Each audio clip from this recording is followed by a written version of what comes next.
I'm going to go ahead and get started. I want to thank you for joining us today. My name is Claire Lewis. I'm the Florida Friendly Community Statewide Coordinator. And today's webinar is New Pest Update, and it's brought to you by Dr. Adam Dale. We will continue to hold this webinar series the second Tuesday of the month for the rest of the year. And our next webinar is Key Plants and Key Pests, and it will be held on June 8th at 10 a.m. with Dr. Taylor Clem. You may have noticed that your microphones have been muted, so please type your questions into the Q&A box or the chat box, and we'll take those questions at the end of the webinar. This course has been approved for 1 CEU through FNGLA, LAIF, Florida Water Star, and the following FDAX categories: limited urban fertilizer, limited commercial landscape maintenance, limited lawn and ornamental, commercial lawn and ornamental turf and pest control. I'll put the link in the chat box. If you'd like credit for this CEU, please follow that link and submit the $10 administration fee and enter your name and license number. And if you haven't done that already, you can go ahead and do that during or after the webinar. We'll submit the CEUs to the appropriate licensing agency, and we will email you a course certificate within 7 days. It won't be probably today, but you can look for that within the next week that you would get that. You can also visit our website to see the webinar schedule and which webinars are approved for the various CEUs. I'd also like to remind you to fill out the exit survey before you leave today. This is important information that we like to gather to make sure we're meeting your educational needs and to find out what topics are of interest to you. So maybe we can include those on next year's schedule. And with that, I'd like to turn the screen over to Tom Wickman to introduce today's speaker. Thanks, Claire. I appreciate it. My name is Tom Wickman. I'm the statewide Green Industries Best Management Practices Coordinator for the state. And I appreciate everybody joining us today. It looks like we've got a good crowd. It's my pleasure to introduce our speaker. Today's presenter is Dr. Adam Dale. He's an assistant professor in the area of turfgrass and ornamental entomology. He's responsible for researching economically important pests of turfgrass and ornamental plants and disseminating the results through management recommendations to extension faculty across the state. Florida has the largest turfgrass and the second largest ornamental industries in the US.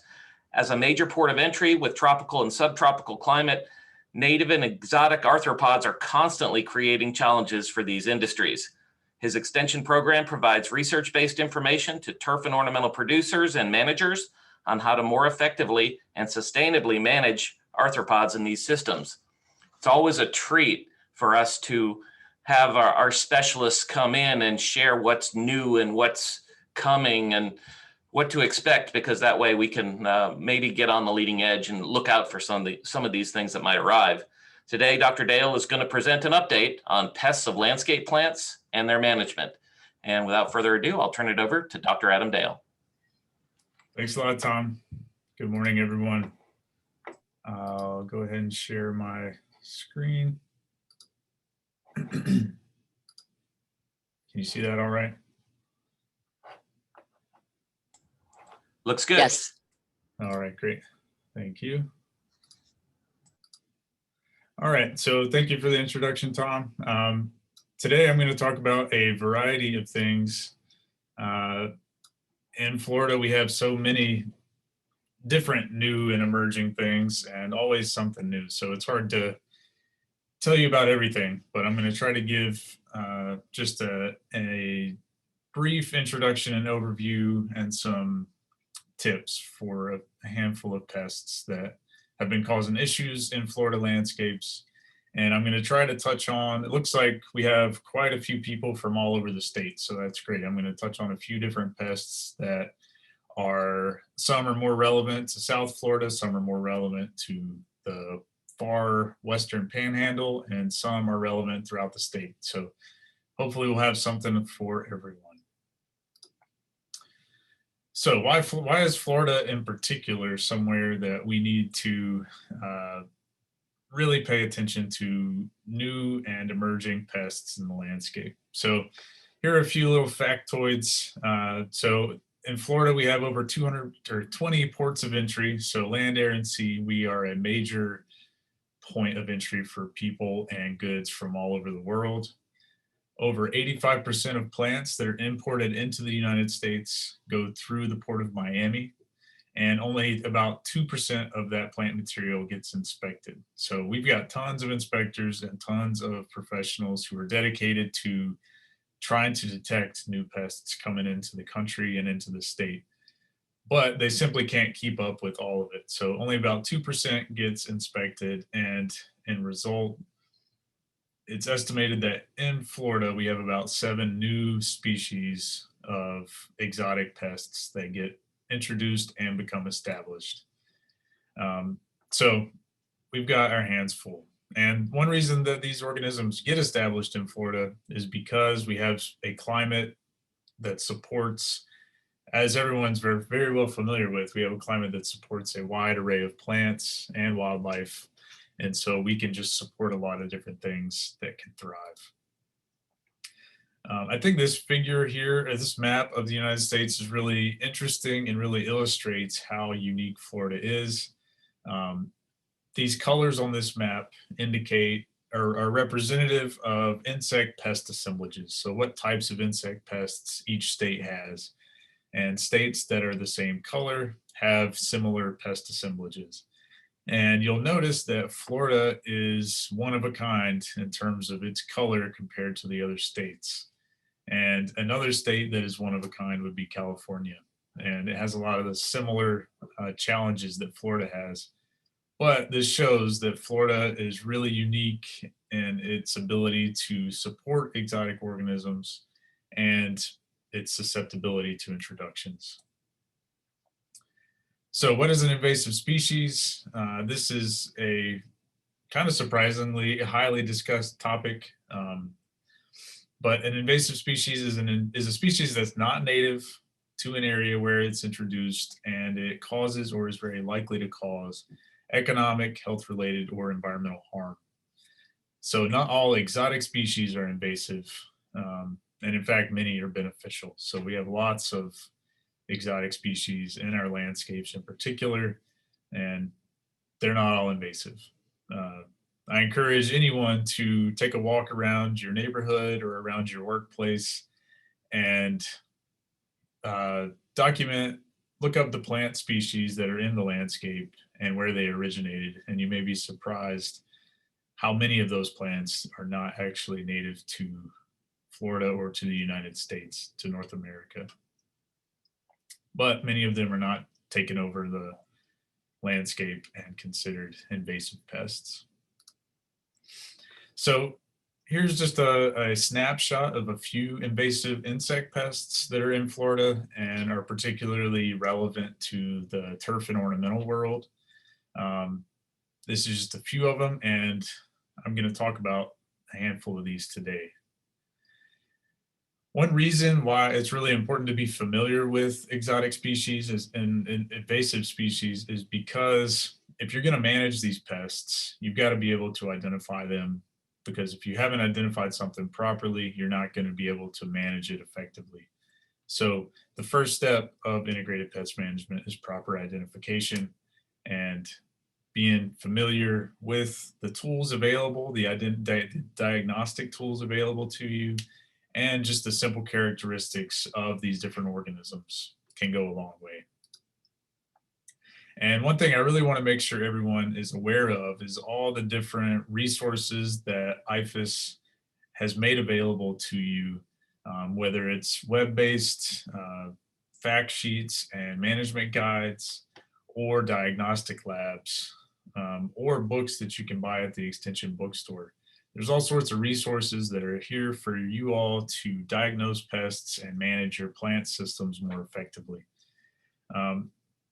And one thing that is really helpful is this bottom bullet, the UF-IFAS Diagnostic Hub. If you go to this link, it's kind of a landing point for you to then find resources for disease diagnosis, for insect pests, nematodes, whatever your needs may be.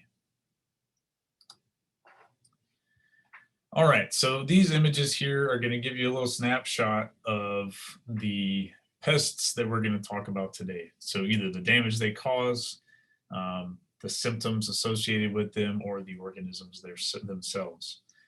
Some of these are going to be very familiar to you. Some of them will probably not be.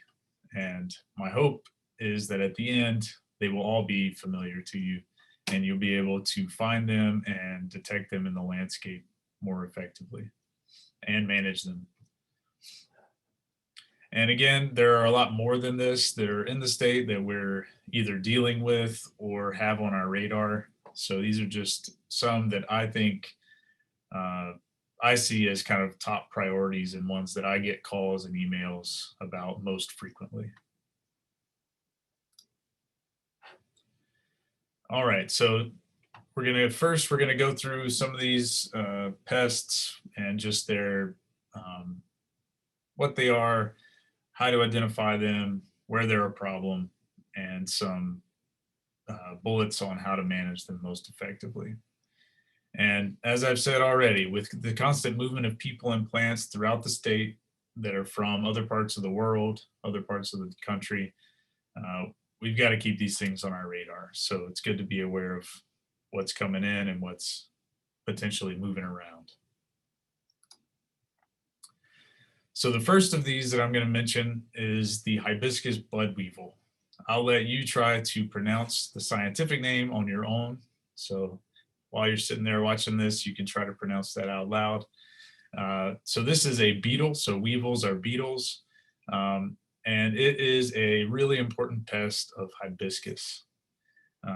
This is one that's really primarily relevant to South Florida individuals. So as of now, this pest has only been found in the state in Miami-Dade, Broward, and Hernando counties. And so far, that's been able to remain the case. That being said, we plant hibiscus in lots of places, pretty much throughout the state. And so this is something that is a concern and a threat to hibiscus growers all over the place.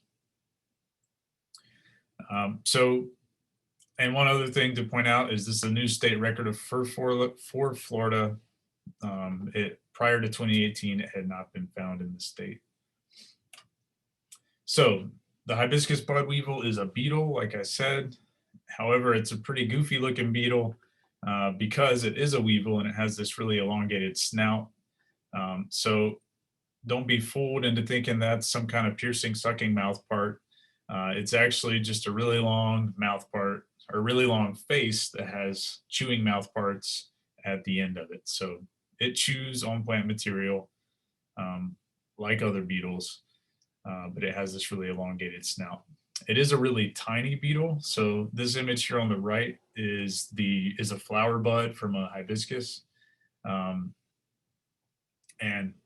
in relation to that bud, you can see this beetle is pretty small. It's smaller than the bud itself.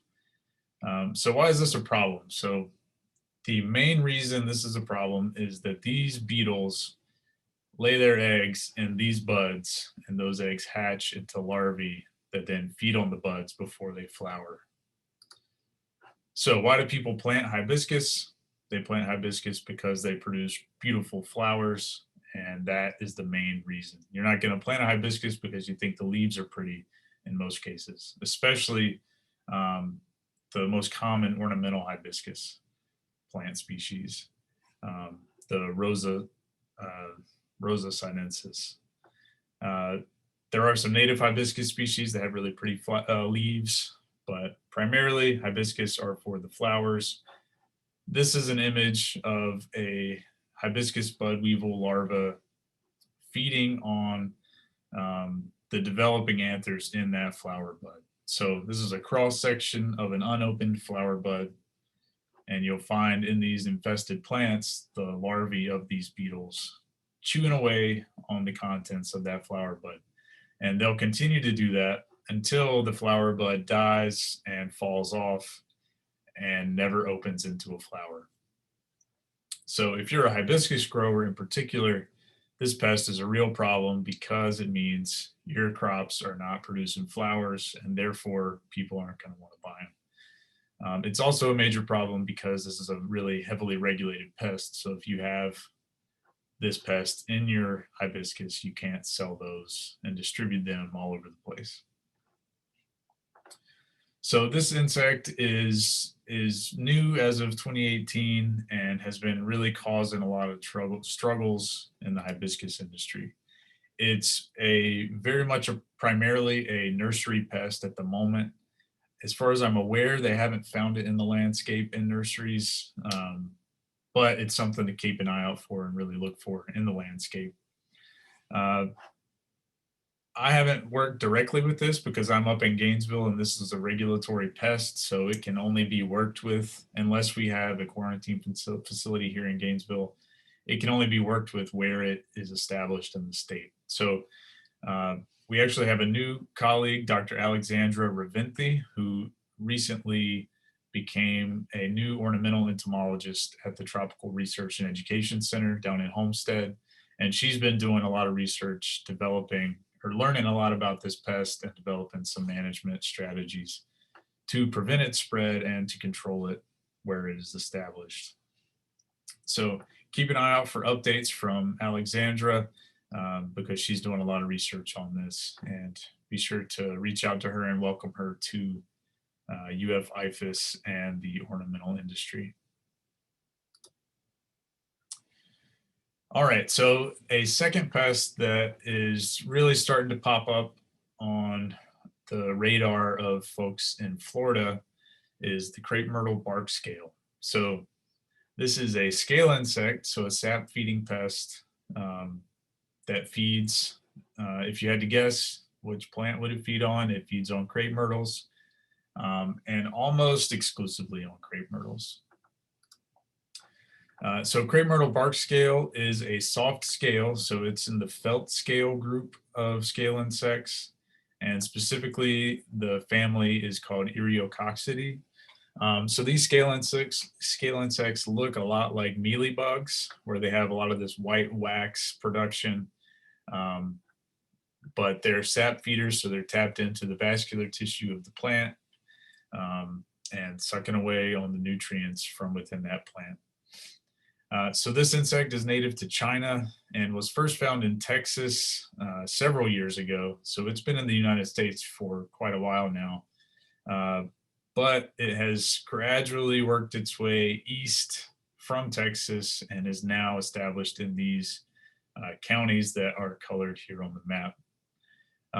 As you see on this map, it has been found in established populations in Alabama and in Georgia and South Carolina. So we're pretty well surrounded by this pest. And I probably can't say this yet, but there is concern that a recent infestation of this insect was found in Santa Rosa County in Florida. So this hasn't been officially confirmed and released yet, but this is a pest that's been knocking on Florida's door for quite a while now, and it would be no surprise if crepe myrtles in nurseries and in landscapes started to have this pest show up on them, especially in the panhandle.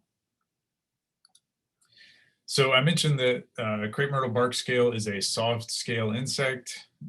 It's important to know some of the key features associated with soft scales compared to other scale insects like armored scales. So soft scale insects cause some key characteristic damage and have some real characteristic signs and symptoms associated with them. They cause branch dieback and premature leaf drop, and most, if not all, soft scales produce quite a bit of honeydew. So in this image here on the right, these are tulip tree scales, which are a soft scale insect, and they're really known for producing a lot of honeydew, and you can see this honeydew dripping off of those insects. So that's a sugary secretion, as these scale insects are ingesting the sap and real sugar-rich, carbohydrate-rich nutrients from these trees. They can't utilize all that, so they end up pooping out a lot of that sugary secretion. And that covers all the plant material and anything else underneath that plant. which leads to this black sooty mold growth. And so with soft scales, you see a lot of sooty mold associated with infestations. So keep that in mind. Soft scales, you see sooty mold and honeydew. And as we'll talk about later, armored scales, you do not see sooty mold and honeydew. And that distinction is going to help you diagnose them. And the management of those two scale insect groups can be very different depending on the species. So crepe myrtle bark scale is known for producing copious amounts of honeydew, and so you see a lot of sooty mold associated with this pest. Here's a crepe myrtle in the top left. If you've ever seen a crepe myrtle before, you know their bark is not black. And so as you can see in this image, this crepe myrtle is covered in sooty mold because it has a really heavy infestation of crepe myrtle bark scale. Here on the bottom left are some of the individuals just in a heavily infested tree. And as a reminder, these things only feed on the bark. So as their name suggests, they feed on crepe myrtles and they feed on the bark. They aren't going to be on the leaves. In nearly every case, unless you have a really heavy infestation, these insects are going to be found feeding at the junction of branches, so in the crotches of branches, or on pruning injuries. So anywhere you've pruned a branch off, they're going to colonize that space preferentially and start feeding in that area. Another thing to keep an eye out for is with most soft scales or insects that excrete honeydew, a lot of times you'll find wasps and ants and other wasp-related insects feeding on that honeydew as a food source. So crepe myrtle bark scale is the only scale insect or mealybug known to feed on crepe myrtles in the US. Crepe myrtles are the #1 most common urban tree throughout many cities in the United States, particularly in the Southeast and increasingly in the Northeast. So this is something that is widespread and prevalent, and looking for this pest can be fairly straightforward because it's the only one that has this white waxy appearance and infests crepe myrtles. So again, they'll infest pruning wounds, branch crotches, and the nooks and crannies first. Then you'll see tons of honeydew, you'll see tons of black sooty mold, and then they might start to spread to the other parts of the bark tissue. Another key indication is when you smash them, they turn bright purple. So live scale insects will have juice inside. In many cases, scale insects die, but their covers remain on the plant. So always a good rule of thumb for scale insect diagnosis and surveying is mash them, see if they have juice inside. If they do, you know you have a living infestation.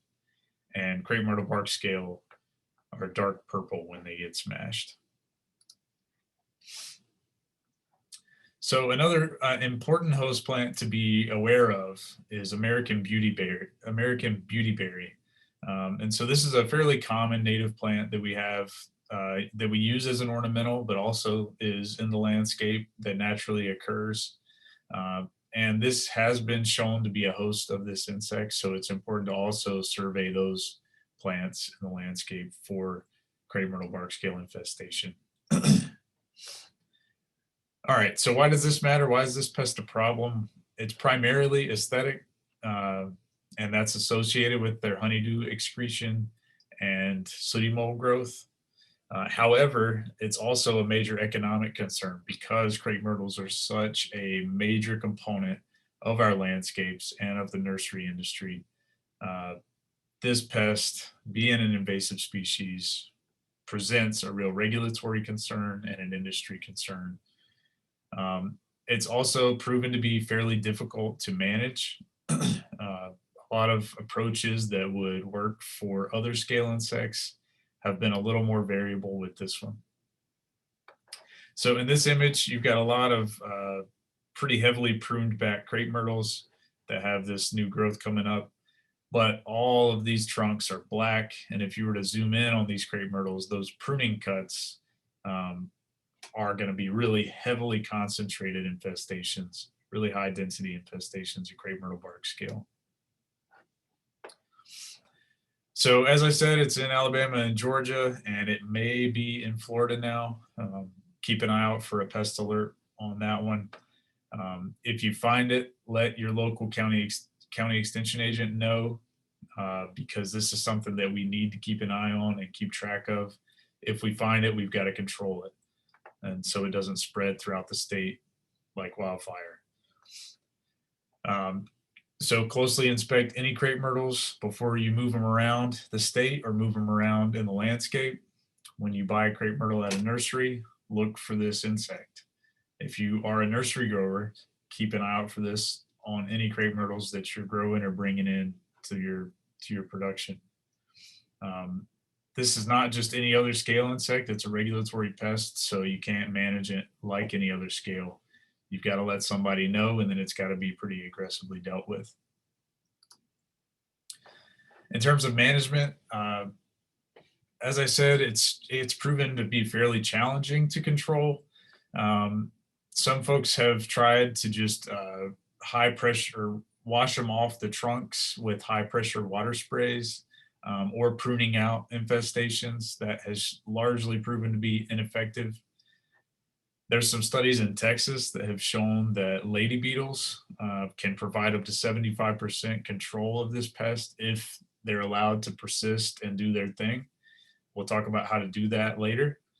And then the most effective insecticides, which are generally what we need to rely on for this pest, are systemic. So Safari dinotephuran has been shown to be one of the most effective options for this pest.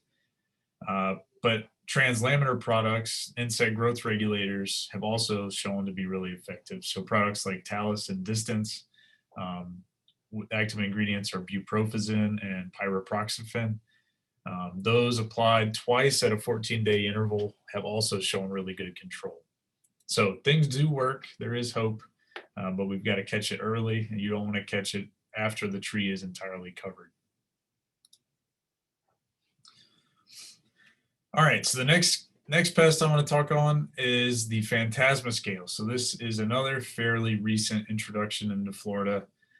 And this is an armored scale insect. So not like crepe myrtle bark scale. This is an armored scale. It feeds on the underside of palm leaves. And it does not produce honeydew because it's an armored scale. So it's got this oyster shell shape to it. The males are white and produce this white waxy covering, and the females tend to be darker brown with these stripes along their back. So armored scale insects, some similar symptoms to soft scales. So they cause branch dieback and premature leaf drop, but they also cause some pretty serious chlorosis if they're leaf feeders. And they do not have sooty mold or honeydew associated with them. When armored scales excrete or when they poop, they create their armored covering. They don't excrete honeydew.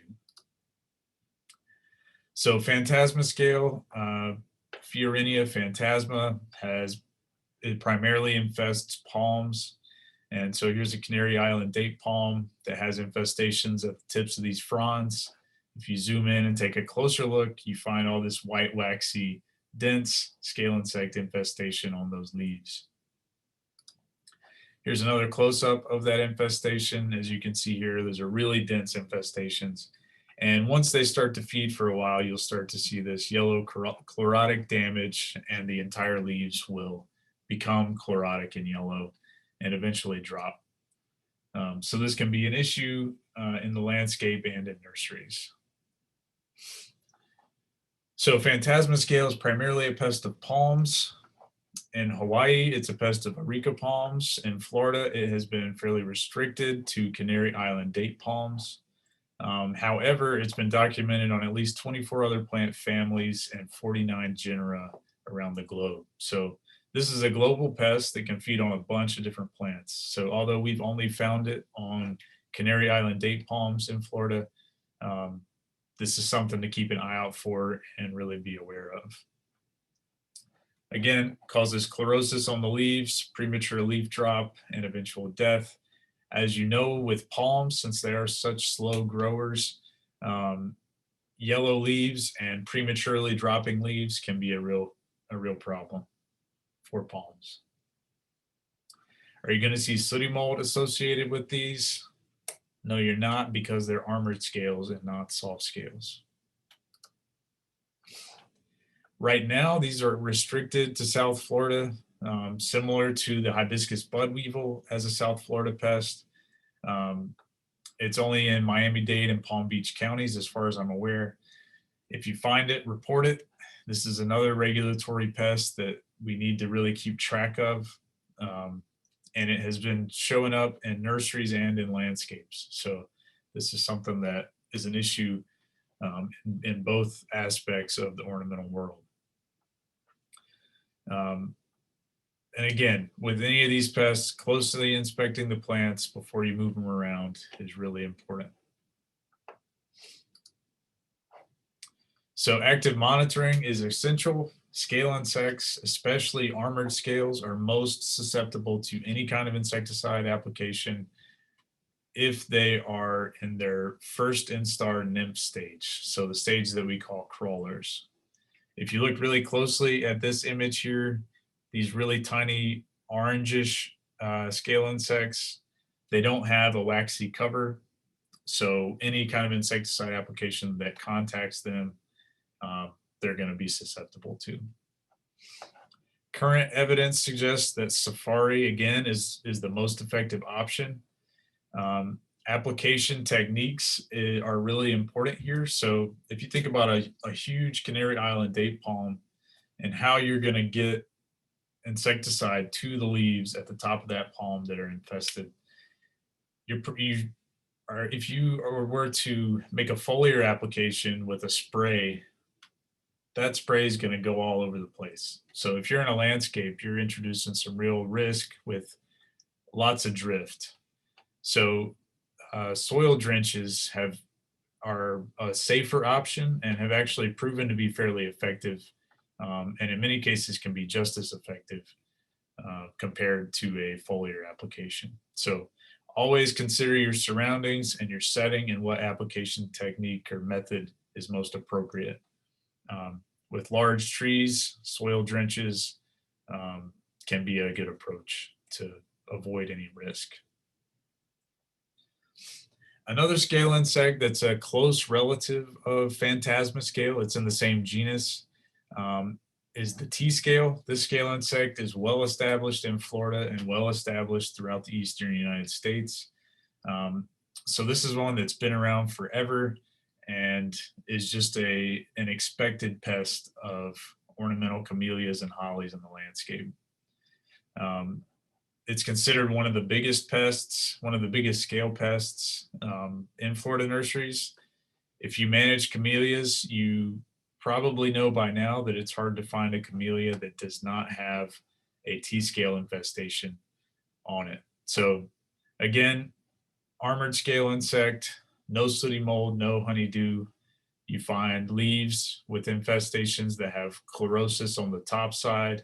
If you flip that leaf over, you'll find the infested scale insect infestation underneath. The males, again, are white and waxy. The females are dark brown and look more like oyster shells.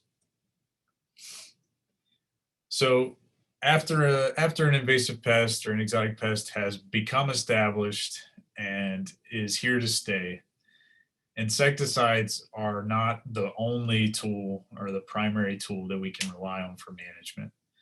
If you think about integrated pest management and the different tactics we can use to control these organisms, you've got to think about mechanical control, like high pressure water sprays I mentioned, that may not be effective but can be. Cultural practices like manipulating your environment, host plant selection, management practices. Biological control like promoting lady beetles and other predators, and integrating those with chemical tools. So long-term control of established pests requires integrating these different pest control tactics.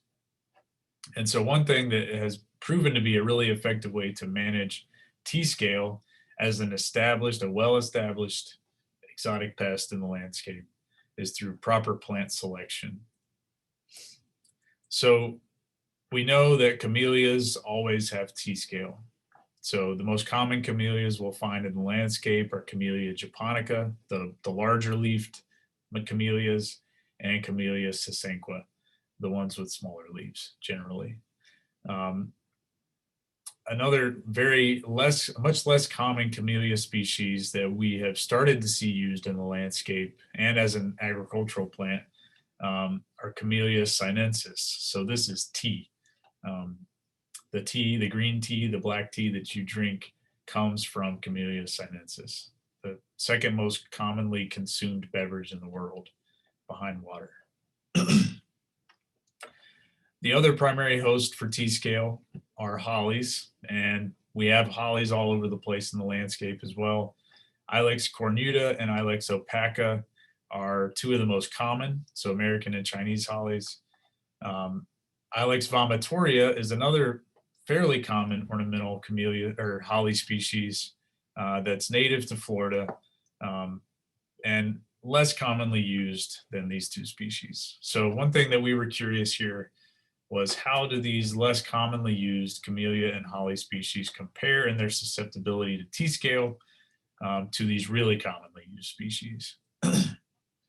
So we infested a bunch of plants of all these different species with T-scale and tracked how well those T-scale performed over, over about 18 months. And what we found is that Yaupon holly, Ilex vomitoria, and Ilex opaca, American holly, were by far less preferred and less suitable hosts compared to Chinese holly. And when you compare tea to Camellia sinensis and Camellia japonica, Camellia japonica comes out as by far the most susceptible species among these. So what does this mean? Well, it means that camellias are more susceptible to T-scale than hollies. So if you're going to pick a camellia or a holly and you don't want to deal with managing T-scale, which is generally relying on insecticides, go with the holly. If you really want a camellia and you don't want this pest, don't plant a Camellia japonica. If you really want a japonica, plan to manage for T-scale.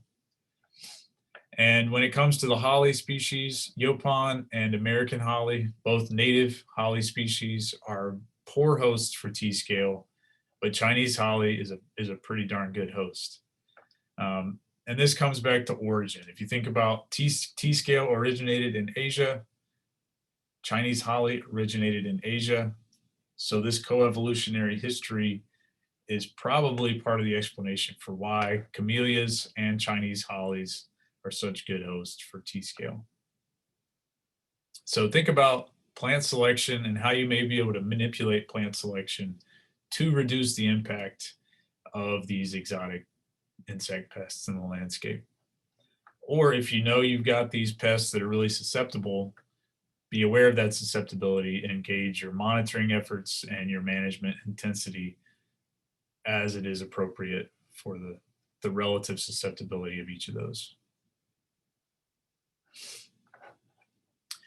Okay, now we're going to shift gears a little bit to lawns. So to the turfgrass aspect of these landscapes. And here I've got two images that were sent to me via email that are very representative of some damage that we've been seeing show up in the landscape.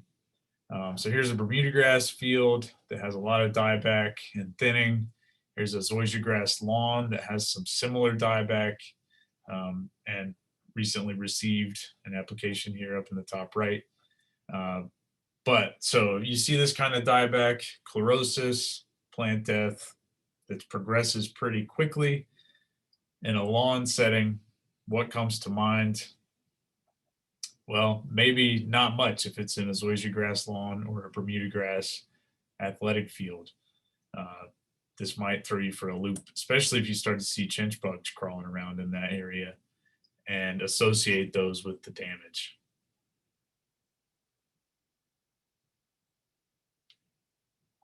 So chinch bugs in the landscape. What plant do you associate with those? It's going to be St. Augustine grass, because chinch bugs feed on St. Augustine grass, right? So I've gotten several calls, emails, texts, different contacts from folks all over the state in the past 2 years where they're finding chinch bugs in Bermuda grass or zoysia grass and are really confused about why these insects are causing damage to these plant species because they're a St. Augustine pest. So what's going on here? Do we have a new chinch bug species? Is it the same thing? Well, we've collected a bunch and we've identified them, and they're the same thing. They're southern chinch bugs. So they're a sap feeding pest. As you can see here on the top right, they got this sap feeding mouth part tucked up under their body. When they feed on the plant, they stick that out, tap it into the stem, and extract nutrients. What does that cause? It causes a pretty rapid decline in turfgrass condition. So you start to see yellow chlorosis on the tips of the plants that rapidly progresses to brown dead grass. I learned that pretty quickly when I moved to Florida. When I got excited about a chinch bug infestation in my lawn, and then quickly realized why they were such a problem.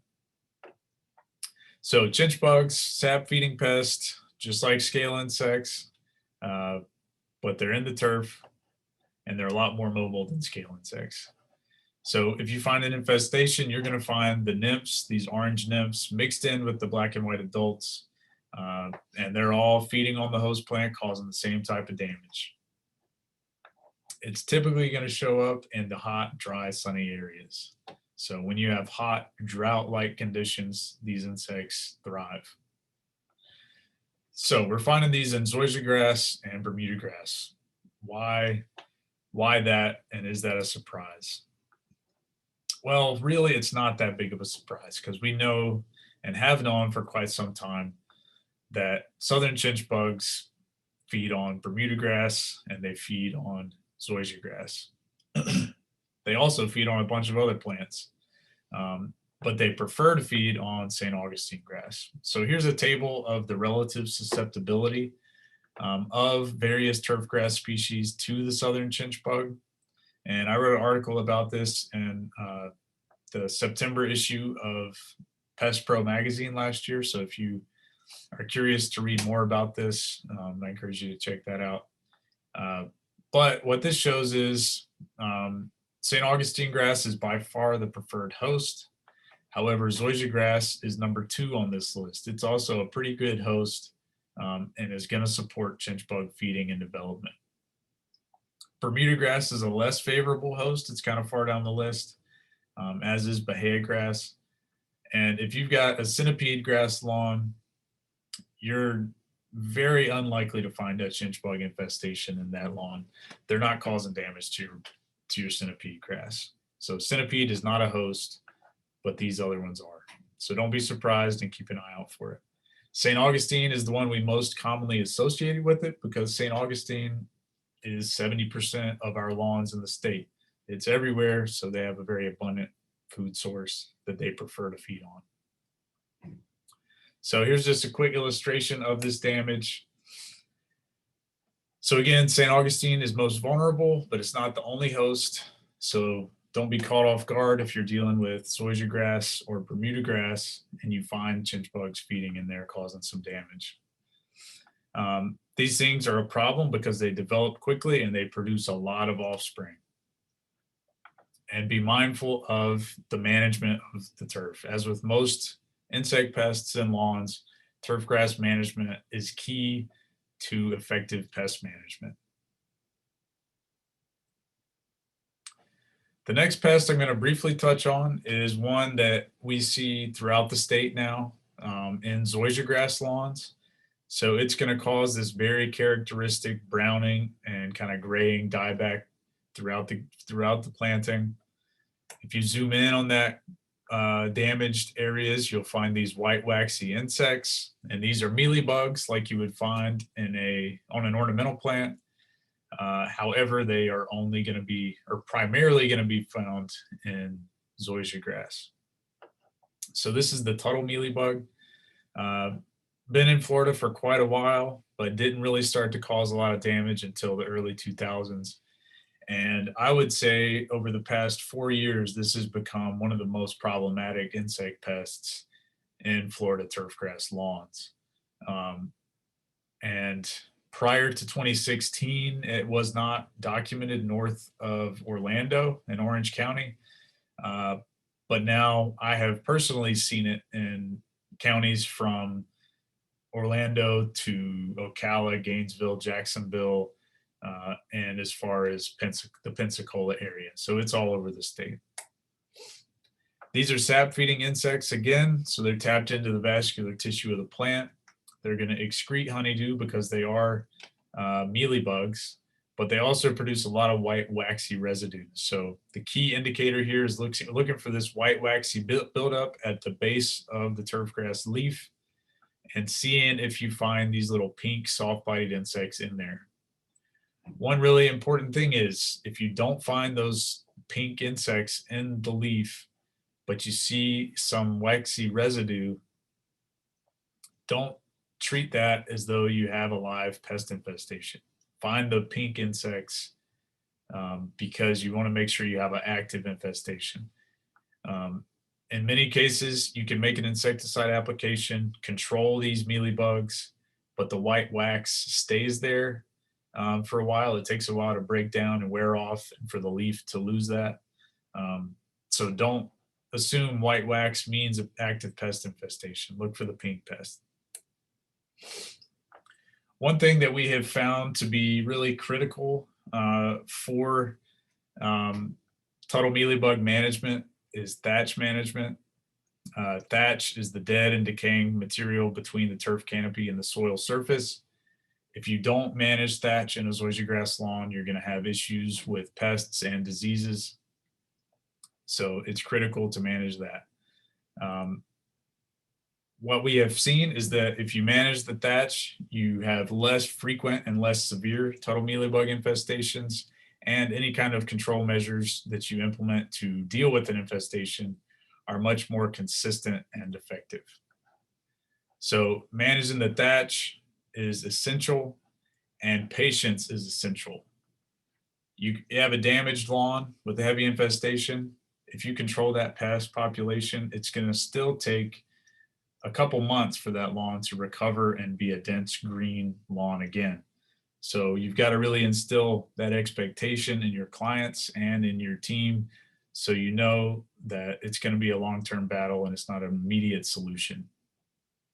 As with most sap feeders, systemic products are going to be your most effective bet. So I mentioned earlier, IPM compatible products are really essential to effective IPM. Remember the lady beetles and the crepe myrtle bark scale. If you allow the lady beetles to do their job, you're going to have a more effective management program. One thing that we know is that a lot of the tools we have, especially pyrethroids, carbamates, and neonicotinoids, the ones we use most frequently, can introduce risks that reduce their compatibility with IPM programs. So for example, neonics like Safari, that is one of the most effective products for scale insect control, there's growing evidence that these products are incompatible with IPM programs because they have unintended consequences on beneficial insects, for example. So we got to have other products that are in our toolbox that are effective and compatible with these pests. Some of the most commonly used and real basic tools are like soaps and oils. They can be really effective. Insect growth regulators I mentioned earlier for crepe myrtle bark scale, also super effective and reduced risk, safer for beneficial organisms and the applicators. And then there's all sorts of newer tools coming available on the market. So I encourage you to explore these tools and become more familiar with them so that your management programs are better equipped and prepared for any of these pests, especially if you lose the ability to rely on some of our more mainstay products like the neonicotinoids and pyrethroids. I'm going to skip through a couple of these slides for the sake of time because I'm getting close to my time limit. But one thing that we have done is we've evaluated some of these newer chemistries against some good example exotic invasive scale insect pests. So the Asian cycad scale, one that most people are familiar with, that's been here for many years. We've tested some of these new chemistries like Altus and Mainspring against the mainstays like Safari. And we have found that some of these products provide decent control. We know Safari does a really great job for controlling scale insects, but Altus seems to provide some level of control as well. We've also tested newer ones like Ventigra and the insect growth regulator Talus and found that Talus and Ventigra are effective options. Here's a good comparison of the untreated plant and the Ventigra treated plant only 4 weeks after treatment. And both of those plants look the same at the beginning of that 4-week period. So we've got some tools that are compatible with IPM programs that I encourage everyone to really integrate into your programs for more effective IPM, especially for these sap feeders and scale insects that are really difficult to control. The last pest group that I'm going to touch on before I wrap up are associated with damage you see here in these images. So here we've got a variety of plant species all showing a very similar symptom. So what's causing this? One thing that we often associate with this type of damage are called Eriophiad Mites. This is a family of really highly specialized mite species. Well, let me take a step back. The reason I show you this is an issue that's been popping up throughout Florida for several years. And I get emails and calls about this type of damage very often. And I'm sure many county agents do as well. So an important detail on Eriophiad mites, nearly all Eriophiad species feed only on one plant genus or one plant species. So they're highly specialized. They're not going to move from an oleander to a ligustrum because those plants are not closely related. Symptoms associated with these pests are distorted plant growth or all sorts of crazy different patterns and leaf deformations. One really important detail, all growth modifications occur on embryonic or developing plant tissue. So it's not going to show up on the old growth. It's on newly expanding leaves. Here's a few examples of what that looks like. So we've got this really crazy, kind of cool looking damage to this leaf here. Some witches brooming damage in the middle and top right, really severe damage. And then some leaf rolling damage here on the top left and the background. So depending on the species, it can show up in a wide range of symptoms. Here's the example of witches brooming on lantana. You get this really tight, rapid proliferation of buds that never expand into the normal looking leaves. This is the type of damage that we see all over the state and have a really difficult time diagnosing and preventing. It's often aesthetic. You can sometimes prune it out, but you want to really be sure that your diagnosis is correct before you make a management decision, because it can be caused by other insects like gall wasps, psyllids, midges, aphids, adelgids. It can be caused by pathogens like fungi, bacteria, different viruses, and it can be caused by herbicides, specifically Roundup and the imidazolinone herbicide class, which include products like imazapyr and imazapic. So these are some plants that have all been exposed to the imazadolinone herbicide group, and this is the damage we see associated with that. We've evaluated a bunch of plants throughout Florida, gotten samples from county agents and industry professionals.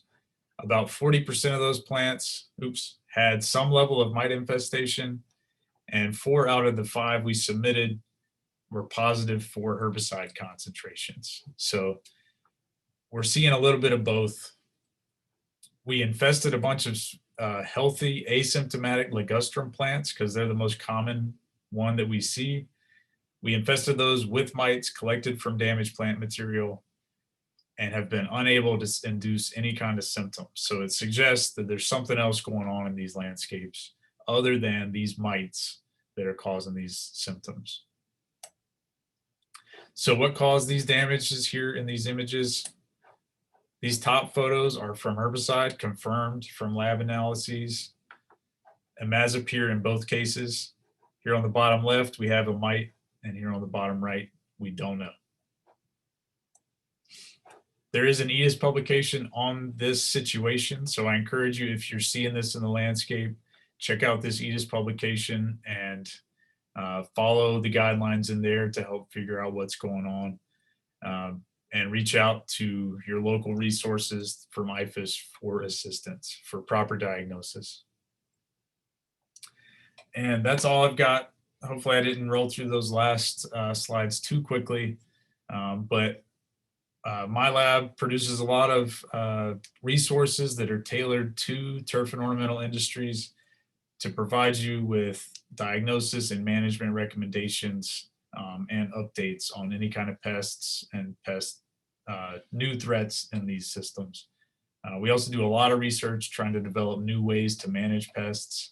And I didn't talk about any of that today, but that's another major focus of our program.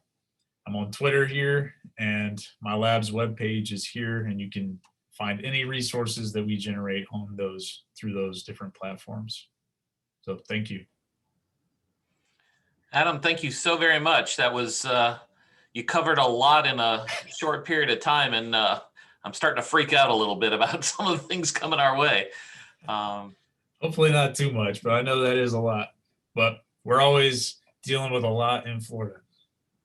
Definitely. One of the questions that came through in the chat box was one of the attendees thought that they might have witch's broom on bamboo. Have you seen that ever? So witch's brooming on bamboo, that would be a first for me. I've seen this damage on probably a dozen or more plant species in the landscape in Florida, but bamboo I have not seen it on. But I would look really closely in that damaged tissue for mites, and look at a history of any kind of pesticides, specifically herbicides that have been applied around that plant. The class that's responsible for most of the damage we see persists in the soil for several months. And even if you haven't treated it since that plant was in the ground, if that soil was exposed to that several months before that plant was planted, it could still cause that type of damage.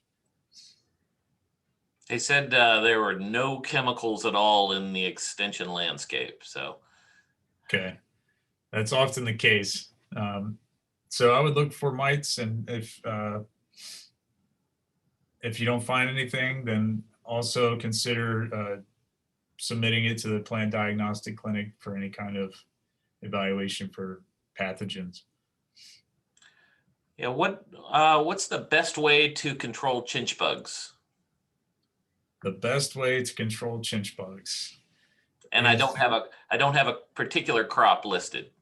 Okay, the best way to control chinch bugs is with IPM. So I mean, you've got to have happy grass to have minimal chinch bug infestation. So that means having turf in places where it's doing well. So you don't want it to be drought stressed, and you don't want it to be in a site where it's not going to perform well. So proper management is critical. If you can minimize drought, that's going to take you a long ways. One thing that we've seen with zoysia grass infestations that have chinch bugs is that they recover a lot better than St. Augustine grass because they have rhizomes that push up from underneath the soil, and the chinch bugs are not feeding in the soil. Whereas St. Augustine grass only has stolons above ground stems. And so when those die, it doesn't have anything left to push up. So zoysia recovers better than St. Augustine grass does. All right.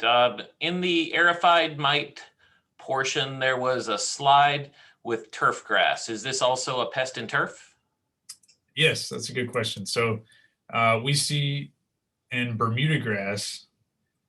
So here's a picture of Bermuda grass. This is the Bermuda grass mite. So this is a specialist Earified mite of Bermuda grass. And this has been a major pest on golf course turf, and in some cases athletic fields throughout Florida and throughout the Southeast. It's become more problematic over the past few years. And you can see how tiny these are in this image, because that's a shoot of Bermuda grass covered in these mites. So it is a problem. It specializes on Bermuda grass. And we do have an EDIS publication specifically about this pest if you want to learn more about that. All right. What is the most common pest damage on Ixora plants? Pass. No, I'm not sure. I'd have to look that up. I haven't worked a ton with Ixora, so I'm not sure what the most common pest is. Okay. I see aphids a lot on them. To me, that's probably the most common, and then dealing with pH and nutrient issues. But Yeah, that's that would usually make what I sense. end up seeing. Let's see. Are there symptoms associated with hibiscus bud weevil other than the termination of the flower bud? That's a good question. As far as I'm aware, the termination of the bud is the key indicator. Having not worked directly with that pest yet, I don't know if there are any other early signs that you can look for, but I know that's the key indicator. And one thing that I didn't say is, especially in nursery settings, but also in the landscape, if it was found in the landscape, since these larvae are feeding in the buds and the buds drop to the ground, one recommendation is to clean up all those buds that fall to the ground and dispose of them, because those larvae are completing their development down there on the ground, and I believe in the bud. So sanitization is a really important component of hibiscus bud weevil management, cleaning up all those buds that drop off to prevent that next generation from completing their development and continuing to cause a problem. Good IPM, practices, certainly. Yeah. Any new chemistry for mole cricket control, and are nematodes part of the program? So new chemistries for mole cricket control. I don't think there are any brand new chemistries. There's been some reformulations and some minor label changes to products like indoxacarb, like Provant, that can provide really good control. But generally, mole cricket control is still reliant on insecticides. Fipronils are one of our most effective options. Indoxacarb provides really good control, and the neonicotinoids like imidacloprid and clothianidin and thiamethoxam can provide really effective control. The nematodes are not commercially produced any longer, so they are not a product that you can purchase and apply. We've done surveys of mole cricket populations throughout Central and North Florida, and we find the nematodes in every population that we survey. So they have persisted and spread to places where they were never applied, which is really encouraging. So they're still out there providing control, and we still find a lot of the Lara wasps that also provide pretty good control of mole crickets. So those biological control organisms are still doing their job, and they're out there helping reduce mole crickets. But in terms of the insecticides, there's nothing brand new that's out yet. Super. I just want to respond to one of the questions in the Q&A was they wanted to know how they can receive a copy of this presentation. This presentation is being recorded. In the chat box, you can find the link. Claire has posted the link so that you'll know where you can find it. It usually takes a week or two to get posted to that website, but you can find all of our archived presentations from the past year plus are there. And hopefully you can go back and rewatch and catch some of the things you might have missed. Let's see. How do we treat galls on ficus, and is it curable? Galls on ficus. So it would depend on what caused the gall. So that would be step number one. What caused it? In many cases, galls, if it was, for example, if it's from a wasp or another insect, in most cases, those are very difficult to control and prevent. However, in most cases, they're also not going to cause any serious damage to the plant. They're just going to be an aesthetic eyesore in some cases. So you can prune them out, but stopping them from coming back is pretty tough. And in many cases, not something that you can achieve. But diagnosing is really important. If, for example, if it was an Eriophiad mite, you would want to confirm that with finding the mite and associating that based on other records with the history of that plant species having an Eriophyte associated with it. And then you can prune it out and treat it with a miticide that is effective against Eriophiad mites. And that can also be an effective way to do it. But it really depends on what's causing the gall. Great. Are there any known beetles that cause damage to pigeon plums? These people have pigeon plums that get these tiny holes chewed into the leaves at least once a year, enough damage to warrant treatment. So I'm not 100% sure if they're, so one thing I see a lot of times on various plants, if they have little tiny holes throughout the leaf, one really common pest that could be associated with that are flea beetles.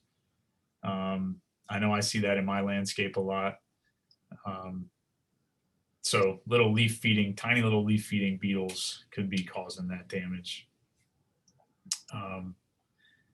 And the proper treatment would depend on a few things, but there are several products or different strategies you could use, but I'd have to